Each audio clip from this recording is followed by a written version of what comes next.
AP అధికార కూటమిలో nominated పోస్టుల సందడి నడుస్తోంది. 2 నెలల్లోగా విడతల వారీగా పోస్టుల జాతర ముగించేయాలనేది హైకమాండ్ ప్లాన్. మరోవైపు భర్తీలో ఈక్వేషన్లు ఎలా ఉంటాయనేది ఇప్పుడు హాట్ టాపిక్గా మారింది. పరిపాలన పరంగా సెక్రటేరియట్ ఎంత బిజీగా ఉంటుందో నామినేటెడ్ పోస్టుల విషయంలో కూటమి పార్టీల నేతలు అంతే బిజీగా ఉంటున్నారు.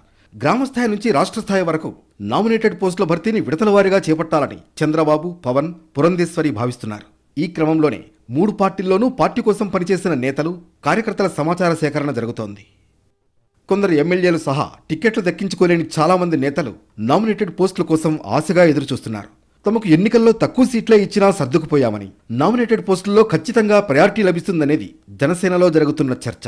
ఇటు తమకు కూడా ప్రాధాన్యత ఉంటుందని బీజేపీ కూడా భావిస్తోంది. ఇలా చూసుకుంటూ పోతే ఆశావహులు భారీగానే ఉన్నారు. ఈ క్రమంలో నామినేటెడ్ పోస్టుల భర్తీ ద్వారా కూటమి పార్టీల మధ్య బంధం మరింత బలపడేలా ఉండాలే కానీ బలహీనపడడానికి బీజాలు పడేలా ఉండకూడదనే భావన 3 పార్టీల్లో ఉంది.